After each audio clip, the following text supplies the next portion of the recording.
Assalamualaikum warahmatullahi wabarakatuh. Selamat siang kepada Ibu Nike dan juga teman-teman.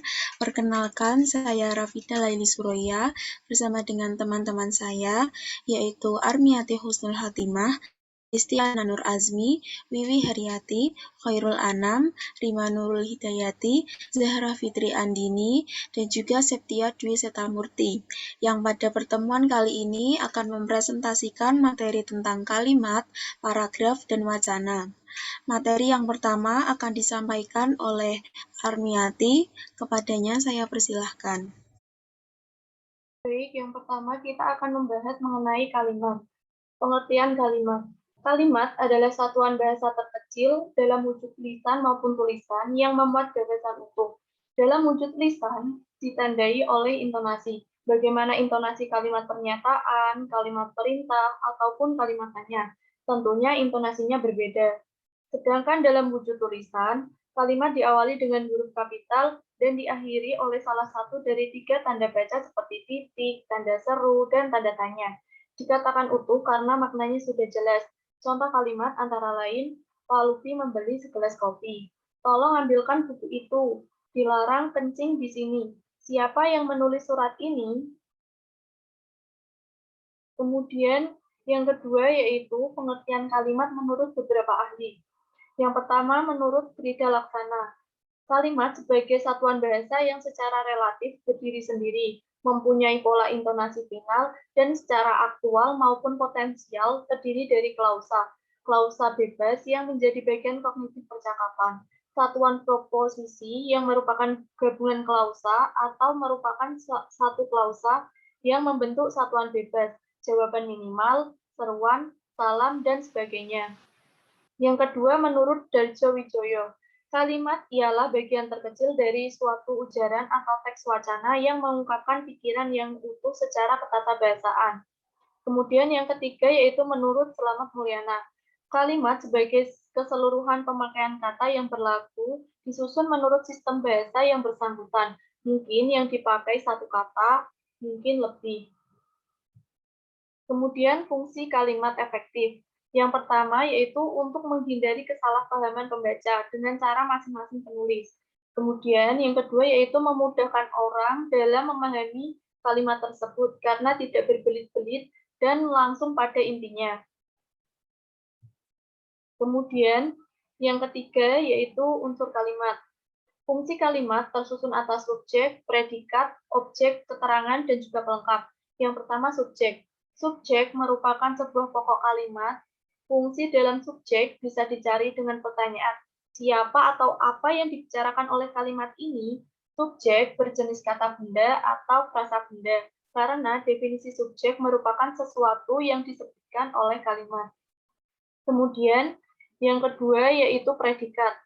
Predikat merupakan keterangan langsung terhadap suatu subjek. Predikat bisa ditemukan dengan pertanyaan, ada apa dengan subjek, apa yang dilakukan subjek, bagaimana keadaan subjek. Kemudian yang ketiga yaitu objek. Objek merupakan bagian dari kalimat yang bisa diubah menjadi subjek dengan cara dipasifkan ataupun diaktifkan. Objek bisa ditemukan dengan memasifkan atau mengaktifkan sebuah kalimat. Bagian yang berubah menjadi subjek merupakan objeknya. Kemudian yang keempat yaitu keterangan. Keterangan merupakan bagian yang sifatnya menjelaskan. Adapun ciri dari keterangan yakni bisa dipindahkan dengan melewati subjek serta predikat tanpa mengubah arti dari kalimat itu sendiri. Kemudian yang kelima yaitu pelengkap. Pelengkap bentuknya menyerupai objek. Adapun ciri pelengkap yakni tidak dipindahkan atau melompati subjek dan predikat serta tidak dapat diubah menjadi subjek. Selanjutnya akan disampaikan oleh Wiwi Haryati.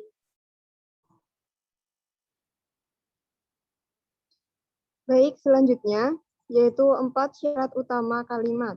Yang pertama, sesuai ejaan yang disempurnakan. Kata-kata dalam kalimat harus sesuai dengan ejaan yang disempurnakan, yang menjadi kaidah utama dalam penulisan kalimat bahasa Indonesia, sehingga penting untuk menggunakan kata-kata baku sesuai ejaan yang disempurnakan. Begitu juga tanda baca yang tepat. Yang kedua, sistematis. Susunan yang tepat atau sistematis harus mengandung unsur kalimat yang baik dan benar, dibuat secara sistematis, sederhana, dan mudah dipahami. Yang ketiga, hemat kata atau tidak bertele-tele. Pada saat menyusun suatu kalimat, usahakan memakai kata yang hemat dan hanya yang diperlukan untuk menghindari ambigu, sehingga pemakaian kata lebih produktif. Yang keempat, tidak ambigu, yaitu memiliki makna yang jelas sehingga mudah dipahami dan mencegah pembaca mengalami multitafsir, sehingga pesan dalam tulisan dapat tersampaikan dengan baik. Next.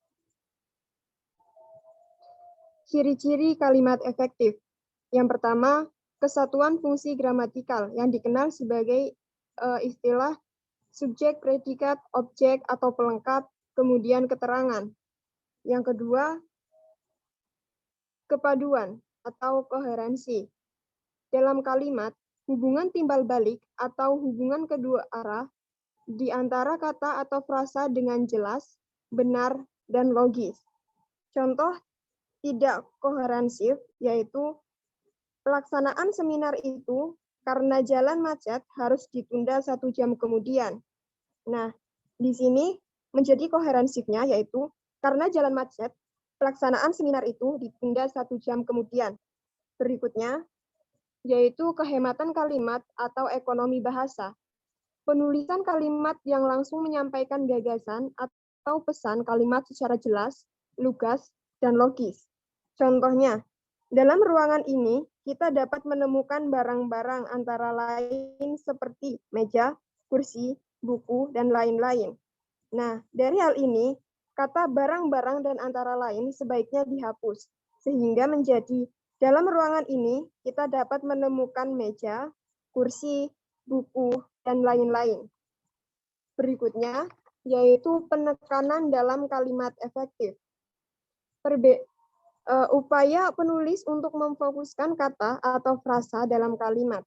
Berbeda dengan ekonomi bahasa, penekanan kalimat dilakukan dengan intonasi disertai mimik muka dan bentuk nonverbal lainnya. Cara penekanan sebagai berikut. Yang pertama, mutasi, yaitu mengubah posisi kalimat dengan menempatkan bagian penting di awal. Contoh, minggu depan akan diadakan seminar bagi mahasiswa. Penekanan berada pada minggu depan. Yang kedua, repetisi, yaitu mengulang kata bukan berupa sinonim. Contoh, kalau pemimpin sudah mengatakan tidak, tetap tidak. Di sini pengulangan ada pada kata tidak, tetap tidak.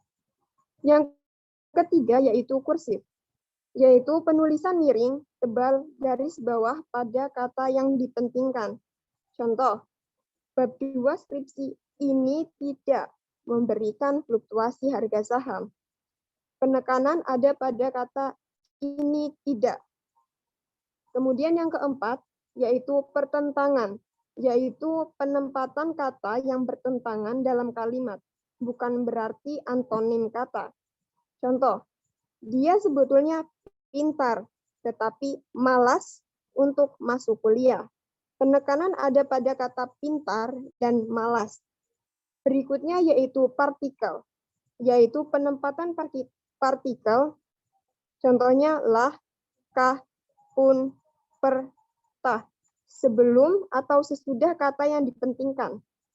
Misalnya, dalam demokrasi, apapun harus transparan kepada masyarakat. Penekanan ada pada kata apapun. Kemudian yang keenam, penekanan dalam kalimat tidak berarti menonjolkan gagasan kalimat atau ekonomi bahasa. Berikutnya, yaitu kesejajaran dalam kalimat atau paralelisme. Upaya penulis merinci unsur yang sama penting dan sama fungsi secara kronologis dan logis dalam kalimat. Hal ini untuk menghindari gejala ekonomi bahasa yang bermakna sama, seperti kata sebagai berikut, kemudian yakni. Seharusnya menggunakan satu bentuk kata saja. Kemudian, sistem paralelisme itu seperti hari, kemudian tanggal, kemudian tempat. Biasanya tersusun baris ke bawah. Next. Kemudian ciri-ciri kalimat efektif berikutnya yaitu pada pemilihan kata yang tepat atau diksi. Kemudian memakai kaidah penulisan sesuai ejaan yang disempurnakan. Berikutnya, memiliki bentuk bahasa yang konsisten, tegas, jelas, logis, dan bervariasi. Penggunaan untuk bahasa baku dengan bervariasi, misalnya, anak membutuhkan perhatian dan kasih sayang orang tua. Kemudian variasi lainnya, dibutuhkan perhatian dan kasih sayang dari orang tua kepada anaknya. Variasi yang ketiga, perhatian dan kasih sayang orang tua dibutuhkan anak. Next.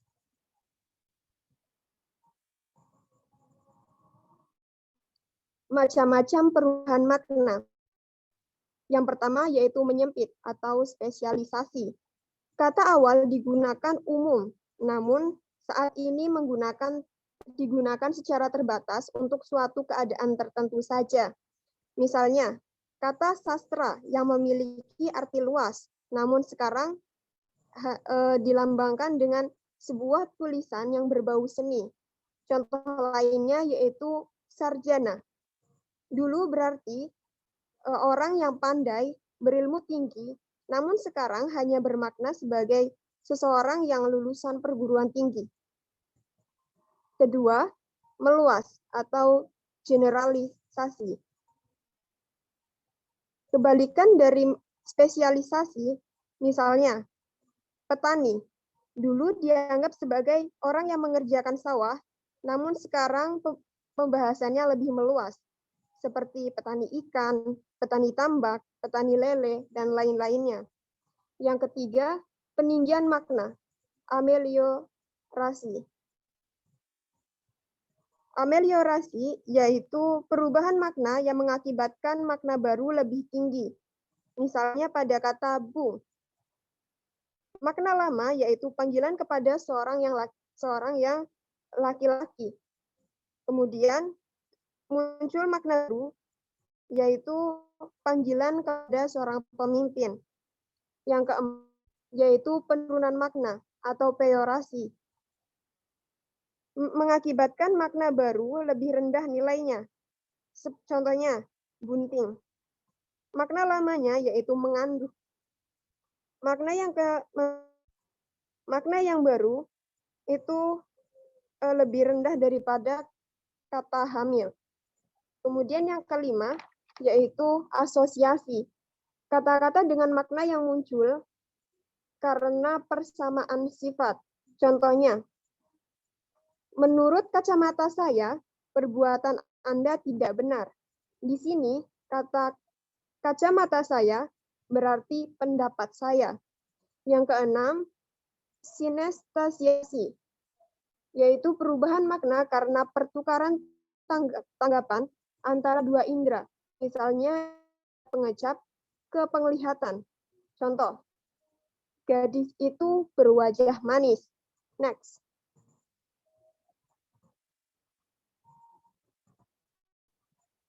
Berikutnya yaitu kalimat efektif turunan. Yang pertama, pengertian dari kalimat efektif turunan, yaitu kata-kata yang telah berubah bentuk dan makna karena diberi imbuhan yang berupa awalan, akhiran, sisipan, dan awalan juga akhiran. Yang kedua, ciri-ciri kalimat efektif turunan. Yang pertama, bersifat medial, pasif, dan negatif. Tidak sempurna. Yang ketiga, berbentuk pertanyaan atau perintah. Keempat, bentuknya tersusun atau majemuk. Next.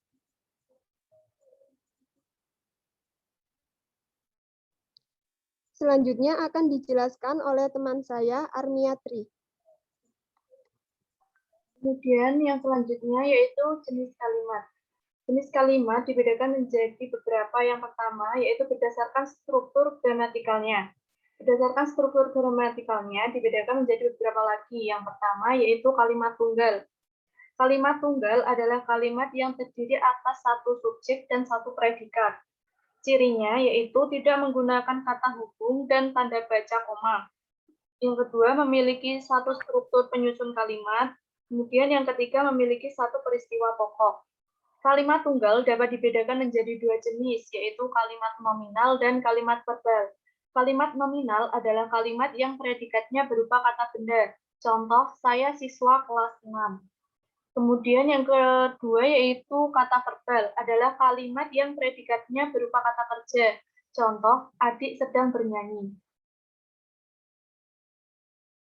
Selanjutnya, setiap kalimat tunggal di atas dapat diperluas dengan menambahkan kata-kata pada unsur-unsurnya. Perluasan kalimat tersebut terdiri atas keterangan tempat, keterangan waktu, keterangan alat, keterangan modalitas, keterangan cara, keterangan aspek, keterangan tujuan, keterangan sebab, rasa yang, dan keterangan oposisi. Contoh perluasan kalimat tunggal. Bentuk kalimat tunggalnya yaitu mahasiswa sedang berdiskusi. Lalu mengalami perluasan yaitu menjadi mahasiswa semester 1 sedang berdiskusi di aula. Yang kedua yaitu kalimat majmuk. Kalimat majmuk merupakan kalimat yang terdiri minimal 2 atau lebih kalimat tunggal. Kalimat majmuk terbagi menjadi dua jenis, yaitu kalimat majmuk setara dan kalimat majmuk bertingkat, kemudian kalimat majemuk campuran. Kalimat majemuk setara yaitu kalimat yang memiliki dua klausa dan kedudukannya setara.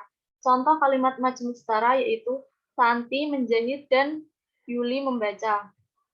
Kemudian selanjutnya kalimat majemuk bertingkat yaitu kalimat yang terdiri atas induk kalimat dan anak kalimat. Induk kalimat dapat berdiri sendiri, sedangkan anak kalimat tidak dapat berdiri sendiri.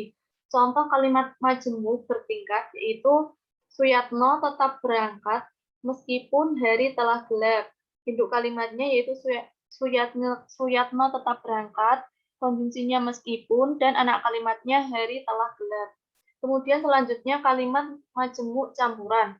Kalimat majemuk campuran terdiri atas kalimat majemuk setara dan kalimat majemuk bertingkat. Contoh, kami pulang, tetapi mereka masih bekerja karena tugasnya belum selesai. Kalimat majemuk setaranya yaitu kami pulang, tetapi mereka masih bekerja, sedangkan kalimat majemuk bertingkatnya yaitu mereka masih bekerja karena tugasnya belum selesai. Selanjutnya, jenis kalimat berdasarkan fungsinya. Yang pertama, kalimat berita atau deklaratif. Kalimat berita atau deklaratif merupakan kalimat yang fungsinya untuk menyampaikan informasi atau pernyataan. Contohnya, Presiden Gus Dur mengadakan kunjungan ke luar negeri. Selanjutnya, kalimat tanya atau interrogatif.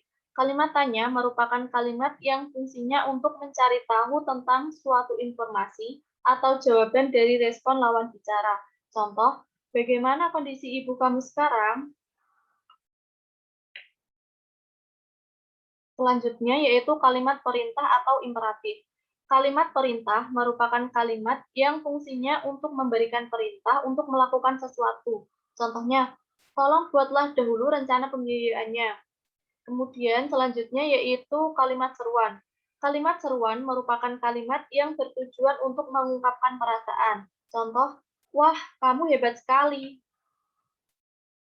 Selanjutnya akan disampaikan oleh teman saya. Baik, terima kasih Arni. Selanjutnya adalah jenis kalimat berdasarkan pengucapan. Yang pertama ada kalimat langsung, yaitu kalimat yang disampaikan secara langsung tanpa adanya perantara. Ciri-cirinya adalah ditandai dengan tanda petik, huruf pertama pada kalimat yang dipetik menggunakan huruf kapital, kalimat petikan dan kalimat pengiring dipisahkan dengan menggunakan tanda baca koma. Kalimat langsung yang berupa dialog berurutan harus menggunakan tanda baca titik 2 di depan kalimat langsung. Dan yang terakhir, cara membaca pada kalimat kutipan intonasinya sedikit ditekan. Contoh kalimat langsung adalah yang pertama, "Apa kamu besok ingin aku antar ke bank?" tanya Olivia. Yang kedua, ayah berkata, "Antarkan surat ini ke kantor polisi." Ke kantor pos. Yang kedua, yaitu kalimat langsung. Kalimat tidak langsung. Kalimat tidak langsung merupakan kalimat yang menceritakan kembali ucapan yang pernah dikatakan orang lain.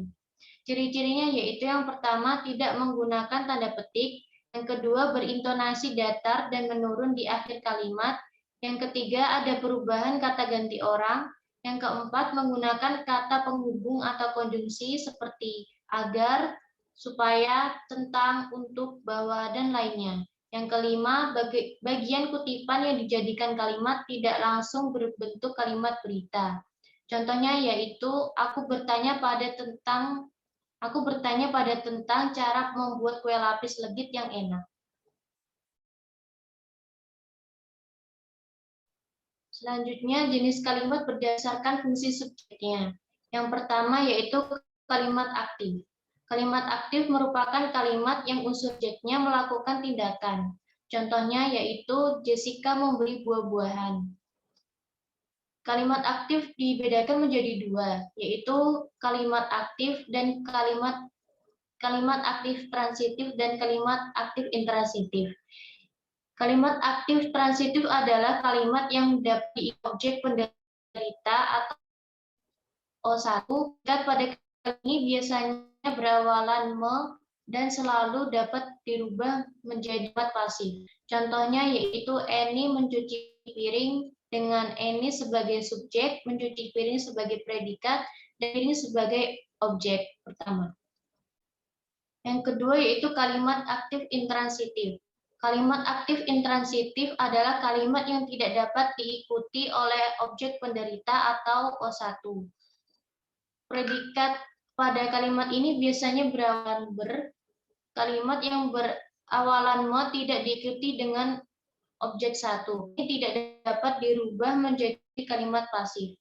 Contohnya, mereka berangkat minggu depan. Dengan mereka sebagai subjek, berangkat sebagai predikat, dan minggu depan sebagai keterangan waktu. Yang kedua adalah kalimat pasif. Kalimat pasif merupakan kalimat yang unsur subjeknya diberikan suatu tindakan atau pekerjaan.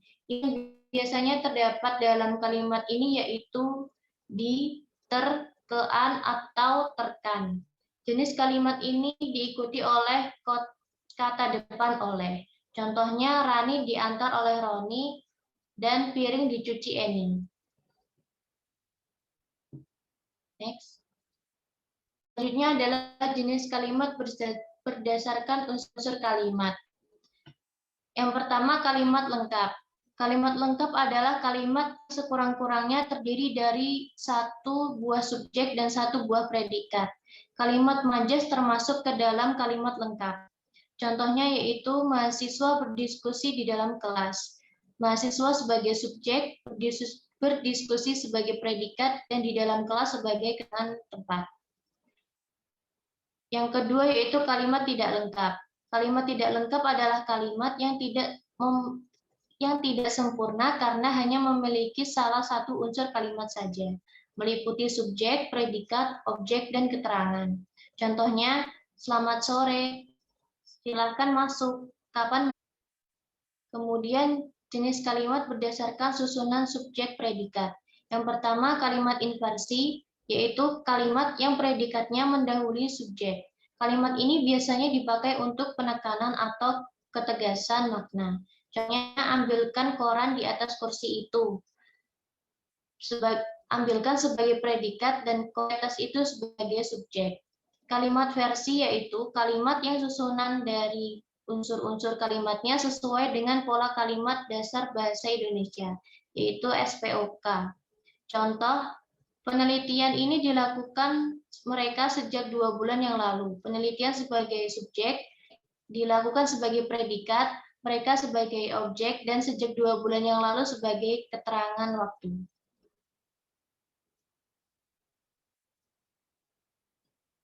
Jenis kalimat berdasarkan bentuk gaya penyajiannya.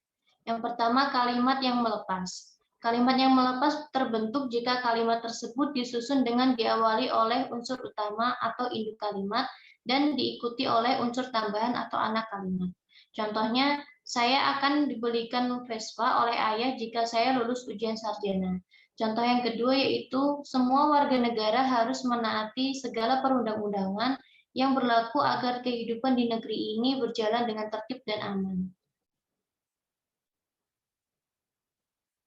Next.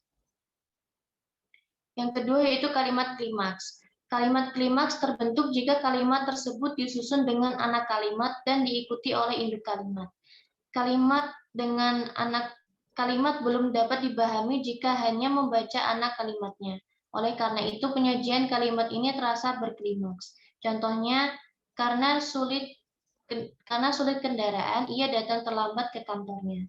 Yang kedua, telah 1138 hari disekap dalam sebuah ruangan, akhirnya Tias Sendera, warga negara Perancis itu dibebaskan juga. Yang ketiga, kalimat yang berimbang, yaitu kalimat yang disusun dalam bentuk kalimat majemuk setara dan kalimat majemuk campuran. Struktur kalimat ini memperlihatkan kesejajaran yang sejalan dan dituangkan ke dalam bangun kalimat yang simetri. Contohnya, bursa saham tampaknya semakin bergairah, investor asing dan domestik berlomba melakukan transaksi dan IHSG naik tajam. Jika stabilitas nasional mantap, masyarakat dapat bekerja dengan tenang dan dapat beribadah dengan leluasa.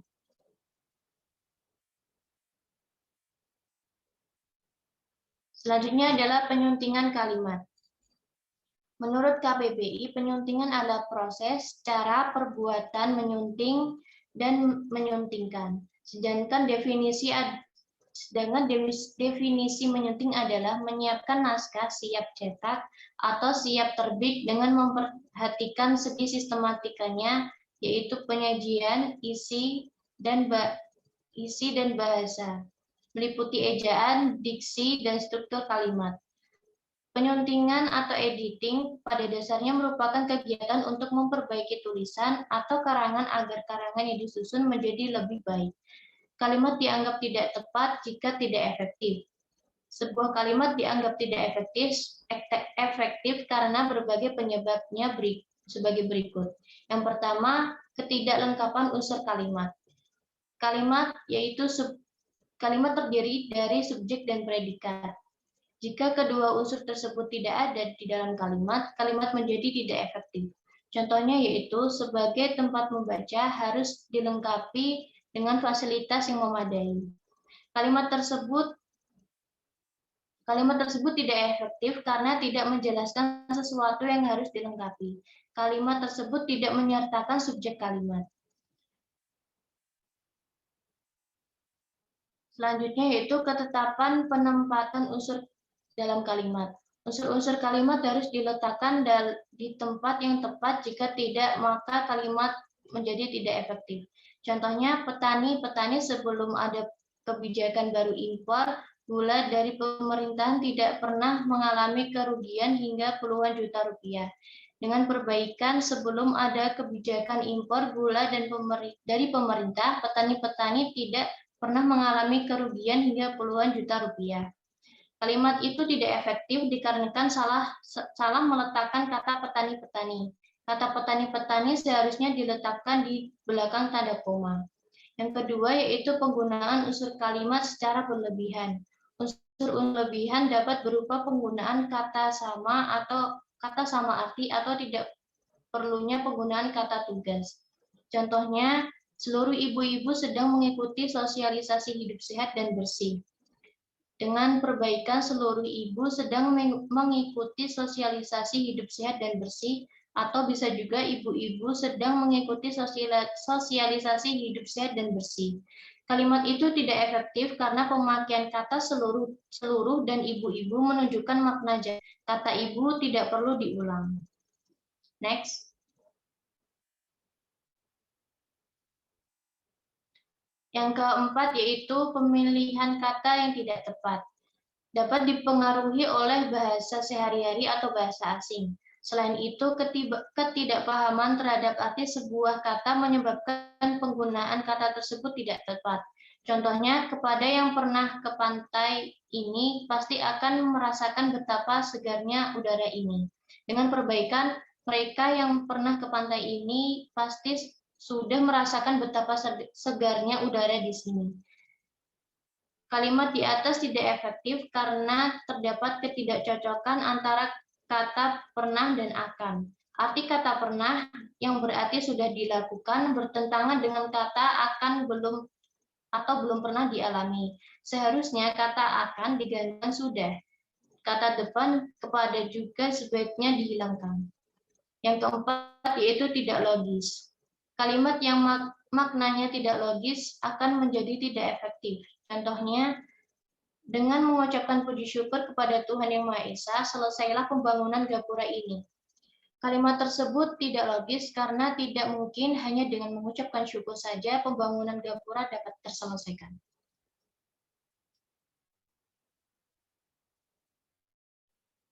Next.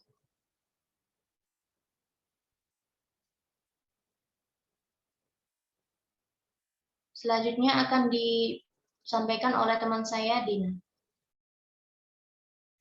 Baik, terima kasih atas waktunya. Materi selanjutnya yaitu adalah paragraf. Yang pertama yaitu pengertian dari paragraf. Paragraf adalah suatu kumpulan dari kesatuan pikiran yang kedudukannya lebih tinggi serta lebih luas dari kalimat. Dapat diartikan pula sebagai sebagian dari suatu karangan yang terdiri dari beberapa kalimat yang berisikan informasi dari penulis untuk membaca dengan pikiran utama sebagai pusatnya dan juga pikiran penjelas sebagai pendukungnya. Paragraf terdiri dari beberapa kalimat yang berhubungan antara satu sama lain dalam suatu rangkaian yang menghasilkan informasi. Paragraf dapat disebut juga sebagai penuangan ide penulis melalui beberapa kalimat yang berkaitan dan memiliki satu tema, serta dapat disebut juga sebagai karangan yang ringkas. Next. Selanjutnya yaitu pengertian paragraf menurut para ahli. Pengertian paragraf menurut para ahli yaitu diantaranya yang pertama, menurut Ramban, paragraf adalah bagian dari suatu karangan yang terdiri atas sejumlah kalimat yang mengungkapkan satuan informasi dengan ide pokok sebagai pengendalinya. Yang kedua, menurut Handayani dan kawan-kawan, paragraf adalah serangkaian kalimat yang saling bertalian untuk membentuk sebuah ide atau gagasan baru. Yang ketiga, menurut Wianto, paragraf merupakan sekelompok kalimat yang berhubungan dan bersama-sama menjelaskan satu unit pokok pikiran. Next.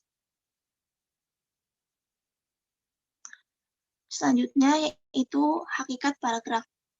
Paragraf merupakan miniatur dari sebuah karangan. Syarat-syarat sebuah paragraf ada di dalam syarat-syarat sebuah karangan ada di dalam paragraf. Hal ini berarti menunjukkan bahwa paragraf merupakan dasar utama bagi suatu karangan. Tujuan dari pembentukan paragraf adalah untuk memudahkan pembaca dalam memahami gagasan-gagasan utama yang berbeda tetapi berkaitan satu sama lain di dalam suatu karangan. Tiap paragraf hanya dapat berisikan satu gagasan utama, sehingga gagasan utama tiap paragraf akan berbeda-beda. Next. Selanjutnya yaitu adalah unsur-unsur pembentuk paragraf. Unsur-unsur pembentuk paragraf yaitu antara lain yang pertama yaitu topik atau gagasan utama. Gagasan utama merupakan ide utama yang ingin disampaikan penulis kepada pembaca. Unsur ini merupakan unsur yang penting dalam sebuah paragraf, karena unsur ini merupakan isi atau jiwa dari sebuah paragraf, yang nantinya topik atau gagasan utama ini akan dikembangkan di dalam yang selanjutnya yaitu kalimat topik atau kalimat utama.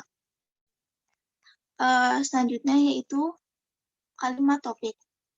Kalimat topik merupakan kalimat yang mengandung permasalahan yang bersifat umum yang akan dirinci dan diuraikan secara lebih lanjut. Letak kalimat topik ini umumnya berada di awal atau di akhir paragraf. Fungsi dari kalimat topik ini adalah untuk mengendalikan gagasan utama. Yang selanjutnya yaitu kalimat penjelas. Kalimat penjelas merupakan kalimat yang berfungsi untuk memperkuat dan mengembangkan gagasan utama yang disampaikan pada kalimat utama. Kalimat penjelas bisa berupa data pelengkap seperti opini, fakta, atau data yang valid seperti data-data lapangan atau data dari sumber-sumber yang terpercaya. Next. Baik, materi selanjutnya akan disampaikan oleh rekan saya, Rafidah Laili Suraya. Baik, saya akan melanjutkan yaitu fungsi paragraf. Fungsi paragraf dibagi menjadi 5. Yang pertama yaitu mengekspresikan gagasan yang tertulis. Maksudnya mengekspresikan gagasan di sini adalah memberikan bentuk suatu pikiran dan juga perasaan ke dalam rangkaian kalimat yang tersusun sehingga membentuk satu kesatuan. Yang kedua yaitu untuk menandai peralihan gagasan baru. Maksudnya, sebuah karangan yang terdiri dari beberapa paragraf memiliki beberapa ide atau gagasan, dan ide atau gagasan tersebut terletak di masing-masing paragraf. Sehingga jika kita membuat paragraf baru, maka kita juga membuat gagasan baru. Yang ketiga yaitu untuk memudahkan penulis menulis dan juga membaca, yakni memudahkan penulis dalam menyusun gagasannya dan juga untuk memudahkan pembaca dalam memahami gagasan dari penulis. Yang keempat, yaitu mengembangkan topik. Memudahkan pengembangan topik, yakni dalam pengembangan topik sebuah karangan ke dalam bentuk pemikiran yang lebih kecil. Dan yang kelima, yaitu memudahkan pengendalian variabel. Next. Yang selanjutnya yaitu syarat paragraf yang baik dan benar. Yang pertama yaitu kesatuan atau kohesi. Sebuah paragraf dianggap memenuhi kriteria kesatuan apabila kalimat-kalimat dalam paragraf tersebut bersama-sama mendukung suatu hal atau tema tertentu yang diangkat. Hal ini karena sebuah paragraf yang baik biasanya hanya mengangkat suatu gagasan pokok saja. Yang selanjutnya yaitu kepaduan atau koherensi. Sebuah paragraf dianggap memenuhi kriteria kepaduan apabila sebuah kalimat yang membangun paragraf saling terkait antara kalimat yang satu dan kalimat yang lainnya yang membentuk paragraf tersebut.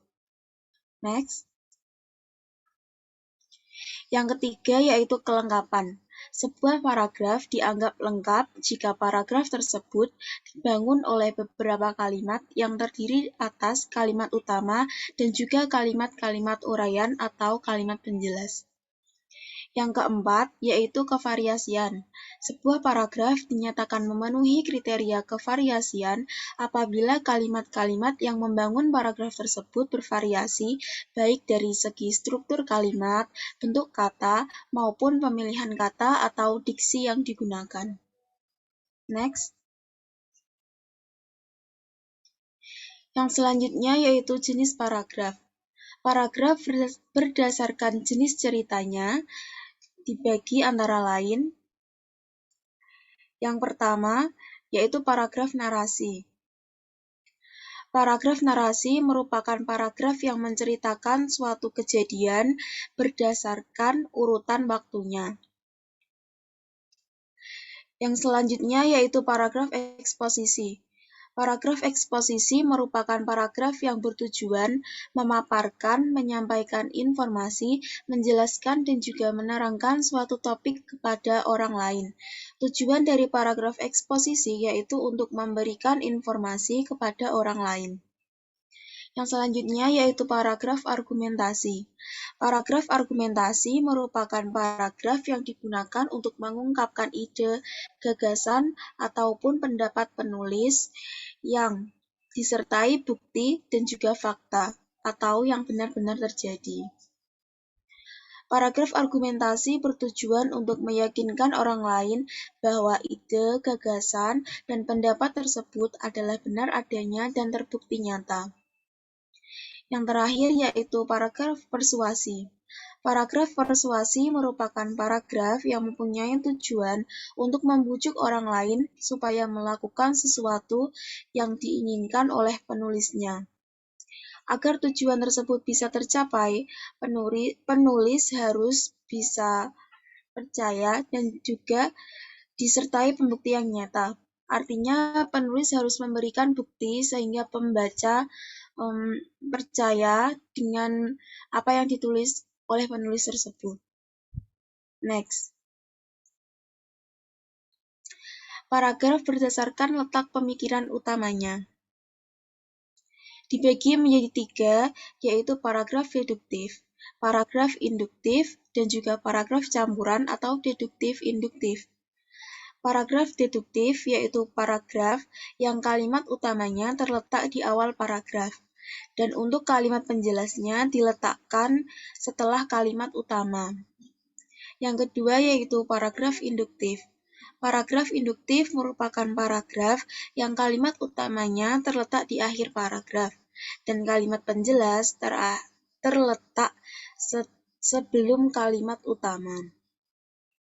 Yang ketiga yaitu paragraf campuran atau paragraf deduktif-induktif. Paragraf ini merupakan paragraf yang kalimat utamanya terletak di awal dan juga di akhir paragraf, sedangkan kalimat penjelas berada di tengah-tengah paragraf. Next. Materi selanjutnya akan disampaikan oleh Khairul Anam.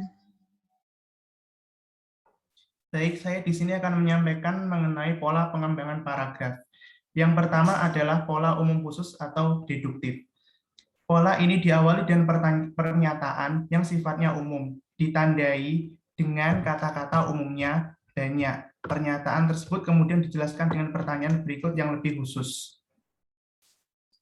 Selanjutnya ada paragraf umum khusus. Paragraf khusus umum atau induktif merupakan kebalikan dari pola deduktif itu sendiri, di mana yang awalnya diawali dengan kalimat-kalimat yang bersifat umum, pada paragraf pola khusus umum diawali dengan kalimat-kalimat yang pernyataannya lebih khusus terlebih dahulu, kemudian baru diikuti dengan kata-kata umumnya. Next.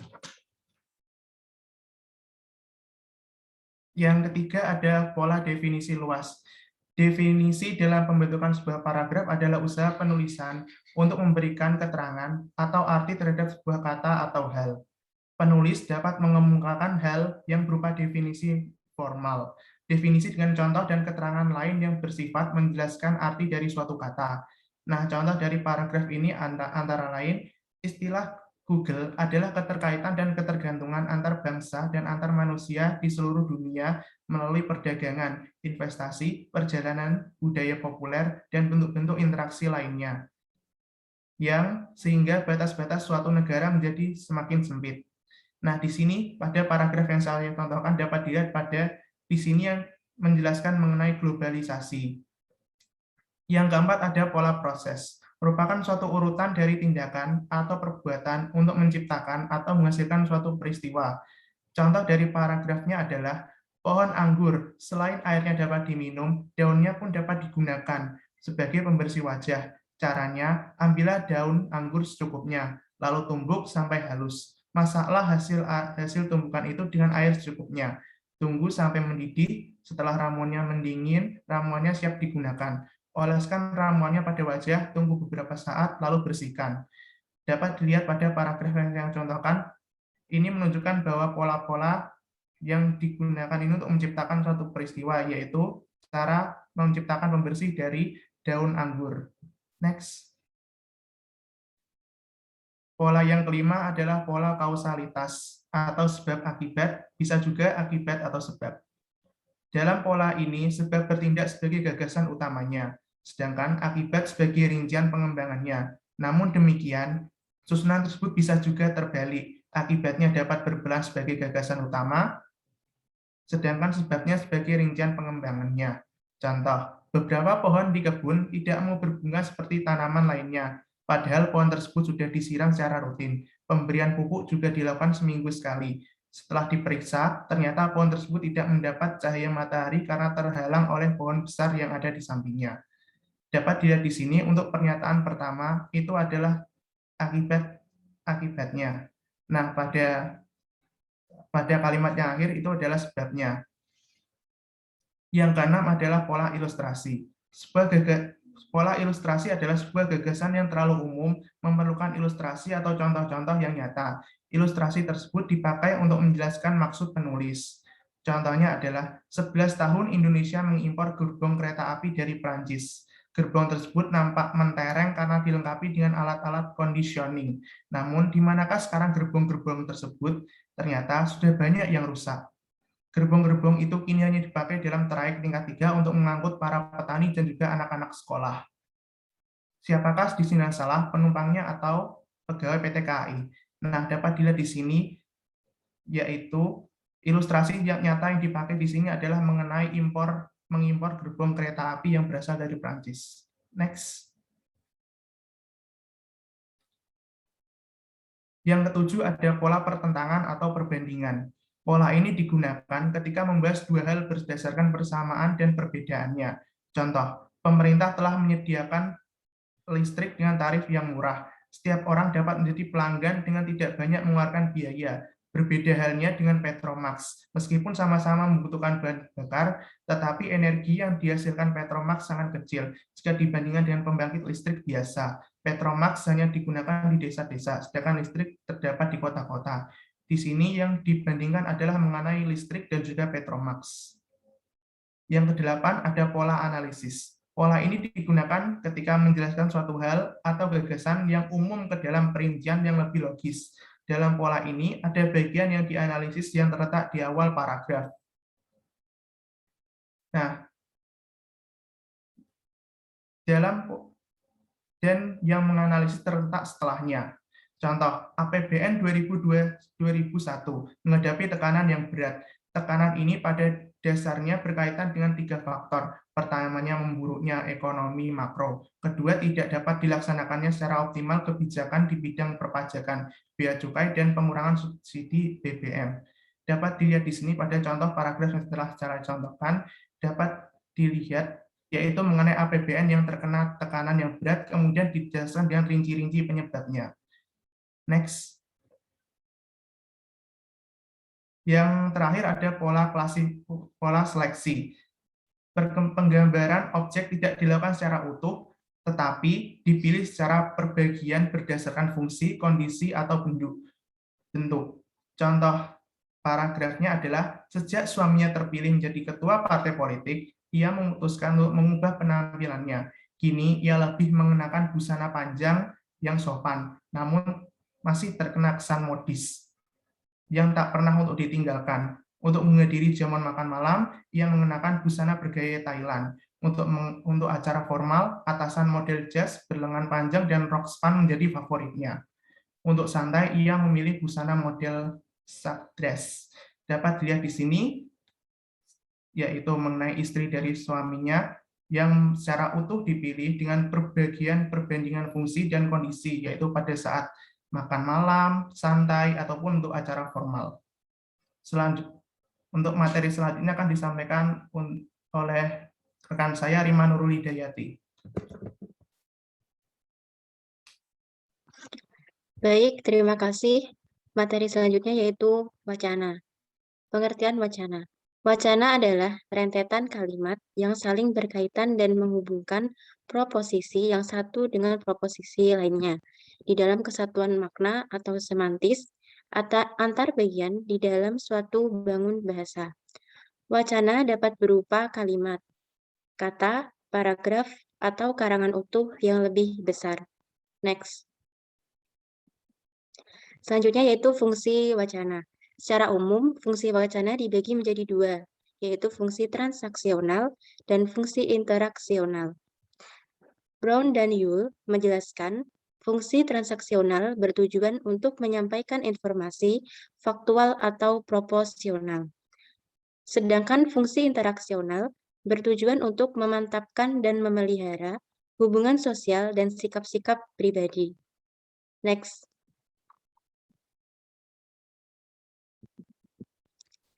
Selanjutnya, syarat yang baik dan benar dalam wacana. Syarat terbentuknya wacana diantaranya yaitu yang pertama, topik. Sebuah wacana mengungkapkan satu bahasan atau gagasan. Gagasan tersebut akan diurai membentuk serangkaian penjelasan, tetapi tetap merujuk pada satu topik, sehingga topik yang diangkat atau yang dimaksud memberikan suatu tujuan. Seperti wacana persuasif, tujuannya untuk mempengaruhi pembaca atau bisa berupa simbol huruf P pada rambu-rambu lalu lintas yang memberikan tujuan menginformasikan pengguna jalan bahwa tempat bersimbol P adalah tempat parkir. Yang kedua yaitu kohesi dan koherensi. Yang pertama yaitu kohesi. Kohesi dalam wacana diartikan sebagai kepaduan bentuk secara struktural membentuk ikatan sintaktikal. Konsep kohesif sebenarnya mengacu kepada hubungan bentuk, yang artinya unsur-unsur wacana atau kata atau kalimat yang digunakan. Next. Kohesi dibagi menjadi dua, yaitu kohesi gramatikal dan kohesi leksikal. Kohesi gramatikal artinya kepaduan bentuk sesuai dengan tata bahasa. Kohesi dibagi menjadi beberapa hal. Yang pertama, referensi atau pengacuan. Merupakan pengacuan satuan lingual tertentu terhadap satuan lainnya. Dilihat dari acuannya, referensi terbagi atas. Yang pertama, referensi eksofora, yaitu pengacuan satuan lingual yang berada di luar teks wacana. Yang kedua, referensi endofora, yaitu pengacuan satuan lingual yang berada di dalam teks wacana. Referensi endofora terbagi atas dua hal. Yang pertama yaitu referensi anafora, yaitu pengacuan satuan lingual yang disebutkan terlebih dahulu mengacu yang sebelah kiri. Dan referensi katafora, yaitu pengacuan satuan lingual yang disebutkan setelahnya. Yang kedua yaitu substitusi atau penggantian. Diartikan sebagai penggantian satuan lingual dengan satuan lingual lain dalam wacana untuk memperoleh unsur pembeda. Substitusi dalam bahasa Indonesia dapat bersifat nominal, verbal, frasa, dan klausa. Substitusi nominal yaitu penggantian satuan lingual dengan satuan lingual lain yang berupa kata benda. Contohnya, memang Sony mencintai gadis itu. Wanita itu berasal dari Surakarta. Yang kedua, substitusi verbal, yaitu penggantian satuan lingual dengan satuan lingual lain yang berupa kata kerja. Selanjutnya, substitusi frasa, yaitu penggantian satuan lingual tertentu dengan satuan lingual lain yang berupa frasa. Selanjutnya, substitusi klausa, yaitu penggantian satuan lingual tertentu dengan satuan lingual lain yang berupa klausa. Next. Syarat selanjutnya yaitu elipsis atau pelesapan. Menurut Kaidah Laksana, peniadaan kata atau satuan lain yang wujud asalnya dapat diramalkan dari konteks luar bahasa. Contoh, Rani dan Wasni senang sekali mendaki gunung, tetapi Rika dan Sela sebaliknya, mereka justru suka ke pantai. D. Konjungsi perangkaian adalah kohesi gramatikal yang dilakukan dengan menghubungkan unsur yang satu dengan unsur yang lain. Unsur yang dirangkai berupa kata, frasa, klausa, dan paragraf. Next. Kohesi leksikal artinya perpaduan bentuk dalam struktur kata. Dibagi menjadi 6. Pertama, repetisi. Kedua, sinonimi. Ketiga, antonim. 4, hiponim. 5, kolokasi. 6, ekuivalensi. Pengulangan atau repetisi. Repetisi merupakan salah satu cara untuk mempertahankan hubungan konsesif antar kalimat. Hubungan ini dibentuk dengan mengulang satuan lingual. Contohnya, Berfilsafat didorong untuk mengetahui apa yang telah kita tahu dan apa yang belum kita tahu. Berfilsafat berarti berendah hati bahwa tidak semuanya akan pernah kita ketahui dalam kesemestaan yang seakan tidak terbatas ini. Yang B, sinonimi. Contohnya, Hari Pahlawan diperingati tiap 10 November. Mereka adalah pejuang bangsa yang rela mengorbankan jiwa raga demi kesatuan negara Republik Indonesia. Jasa mereka selalu dikenang sepanjang masa. C. Anonimi. Contoh, dalam rangka menyambut peringatan kemerdekaan Republik Indonesia, warga setempat mengadakan kerja bakti. Bagi yang putri, sebagian besar membawa sapu, sedangkan yang putra membawa sabit. Yang keempat, hiponim. Contohnya, setiap hari Anita menyiram bunga di taman. Bermacam-macam bunga, diantaranya mawar, melati, dahlia, dan anggrek. Yang kelima, kolokasi. Contohnya bermula dari goresan pulpen pada selembar kertas namanya sekarang tenar. Dari lembaran-lembaran kertas tersebut digabung dalam satu buku. Buku tersebut menjadi perbincangan banyak orang karena banyak dimuat dalam majalah, koran, televisi. Yang terakhir yaitu ekuivalensi. Contohnya, setiap aku belajar dengan rajin, Bu Guru selalu mengajarkan mata pelajaran pendidikan kewarganegaraan. Beliau juga mengajarkan pendidikan moral. Koherensi. Koherensi merupakan keterkaitan antara bagian yang satu dengan bagian yang lainnya sehingga kalimat tersebut mempunyai kesatuan makna yang utuh. Next. Unsur-unsur koherensi dibagi menjadi beberapa hal. Yang pertama, penambahan yang berupa dan juga lagi pula selanjutnya. Yang kedua, repetisi atau pengulangan. Yang ketiga, pronomina. Yang keempat, sinonimi. Yang kelima, totalitas bagian. Yang keenam, komparasi atau perbandingan. Komparasi digunakan untuk membandingkan dua hal yang berbeda. Yang ketujuh, penekanan. Penekanan digunakan untuk menekankan yang dianggap penting. Yang kedelapan, kontras. Yang kesembilan, simpulan. Dengan kata-kata yang mengacu kepada hal atau simpulan pun, kita dapat juga mengingatkan kekoherensifan wacana. Next. Next. Syarat wacana selanjutnya yaitu proporsional. Proporsional yang dimaksud adalah keseimbangan dalam makna yang ingin dijabarkan dalam wacana atau makna yang terdapat dalam wacana ialah seimbang. Yang keempat, tuturan. Tuturan yang dimaksud adalah pengungkapan suatu topik yang ada dalam wacana, baik tutur tulis maupun tutur lisan. Next. Materi selanjutnya akan disampaikan oleh rekan saya, yaitu Septia Dwi Setamurti. Terima kasih Rima untuk waktunya. Selanjutnya saya akan menjelaskan jenis-jenis wacana. Menurut Prapto Baryadi, dalam Sumarlam, wacana dapat diklasifikasikan menjadi beberapa jenis menurut dasar pengklasifikasiannya. Misalkan yang pertama berdasarkan bahasanya, yang kedua media yang dipakai untuk mengungkapkan, yang ketiga sifat atau jenis pemakaian, yang keempat bentuk, yang kelima cara pemaparan, dan yang keenam tujuan pemaparan. Next. Yang pertama berdasarkan bahasa yang dipakai sebagai sarana untuk mengungkapkannya. Wacana dapat diklasifikasikan menjadi yang pertama, wacana bahasa nasional, contohnya bahasa Indonesia, wacana bahasa daerah, contohnya bahasa Jawa, bahasa Bali, bahasa Sunda, bahasa Madura, dan bahasa daerah lainnya. Selanjutnya, wacana bahasa internasional, contohnya bahasa Inggris, lalu wacana bahasa lainnya seperti bahasa Belanda, bahasa Jerman, bahasa Perancis, dan lainnya. Yang kedua, berdasarkan media yang digunakan. Dibedakan menjadi yang pertama wacana tulis, wacana yang disampaikan dengan bahasa tulis atau melalui media tulis. Untuk dapat memahami wacana tulis, maka sang penerima atau pesapa harus membacanya. Yang kedua, wacana lisan. Wacana lisan adalah wacana yang disampaikan dengan bahasa lisan atau media lisan. Untuk dapat menerima dan memahami wacana lisan, maka sang penerima atau pesapa harus menyimak atau mendengarkannya.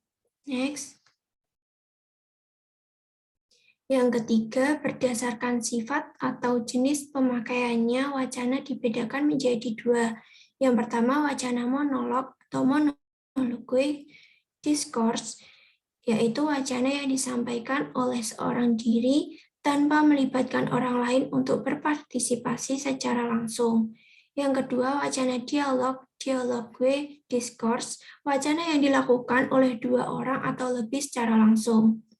Yang keempat, berdasarkan bentuknya, wacana dapat diklasifikasikan menjadi pertama, wacana prosa. Wacana prosa adalah wacana yang disampaikan dalam bentuk puisi. Dalam Jawa, yaitu keguritan. Wacana berbentuk prosa ini dapat berupa wacana tulis atau wacana lisan. Contohnya wacana tulis misalnya cerita pendek atau cerpen, cerita bersambung atau cerpung, lalu novel dan artikel. Contoh wacana prosa lisan misalnya pidato dan khutbah. Next. Yang selanjutnya wacana puisi. Wacana puisi adalah wacana yang disampaikan dalam bentuk puisi. Dalam bahasa Jawa, keguritan. Seperti halnya wacana prosa. Wacana puisi juga dapat berupa wacana tulis maupun lisan. Puisi dan syair adalah contoh wacana tulis. Puitisasi atau puisi yang dideklamasikan dalam lagu-lagu merupakan contoh wacana lisan. Selanjutnya, wacana drama. Wacana drama yaitu wacana yang disampaikan dalam bentuk drama, dalam bentuk dialog, baik berupa wacana tulis maupun wacana lisan. Bentuk wacana drama tulis terdapat pada naskah drama atau sandiwara. Bentuk wacana drama lisan terdapat pada pemakaian bahan dalam peristiwa pementasan drama, yakni percakapan antar pelaku dalam drama tersebut. Next. Yang kelima, berdasarkan cara dan tujuan pemaparannya, pada umumnya wacana diklasifikasikan menjadi 5, yaitu yang pertama, orientasi pada pelaku logis. Jenis wacana narasi pada umumnya terdapat pada berbagai fiksi. Wacana deskripsi, yaitu wacana yang bertujuan untuk melukiskan, menggambarkan sesuatu menurut apa adanya. Lalu, wacana eksposisi atau wacana yang tidak mementingkan waktu dan pelaku, berorientasi pada pokok pembicaraan, dan bagian-bagiannya diikat secara logis. Selanjutnya, wacana argumentasi, berisi ide atau gagasan yang dilengkapi dengan data-data berbagai bukti dan bertujuan meyakinkan pembaca akan kebenaran ide atau gagasan. Selanjutnya, wacana persuasi, bersifat ajakan atau nasihat narik, bertujuan mempengaruhi pembaca. Selanjutnya,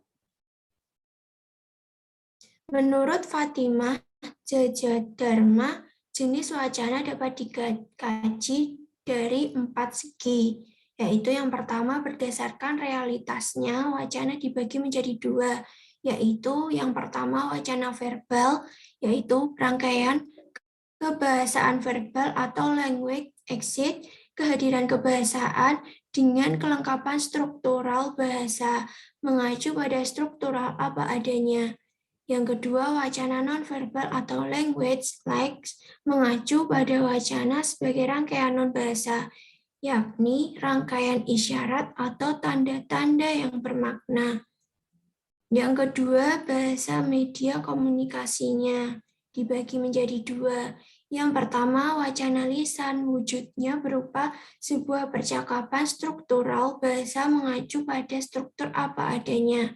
Yang kedua, wacana tulisan yang berwujud sebuah teks atau bahan tertulis yang dibentuk oleh lebih dari satu alinea yang merupakan wacana. Next. Yang ketiga, dibedakan berdasarkan pemaparannya. Dibedakan menjadi 8 wacana. Yang pertama wacana naratif, yaitu rangkaian tuturan yang menceritakan hal atau kejadian, peristiwa melalui penonjolan pelaku. Lalu yang kedua, wacana deskriptif, yaitu rangkaian tuturan yang memaparkan sesuatu atau melukiskan sesuatu baik berdasarkan pengalaman maupun pengetahuan penuturnya. Yang ketiga, wacana prosedural, yaitu rangkaian tuturan yang melukiskan suatu berurutan dan secara kronologis. Selanjutnya, wacana ekspositori, yaitu tuturan yang bersifat menjelaskan suatu berisi pendapat atau simpulan dari sebuah pandangan. Selanjutnya, wacana hortatori, yaitu tuturan yang berisi ajakan atau nasihat. Selanjutnya, wacana dramatik, yaitu menyangkut beberapa orang penutur dan sedikit bagian naratif.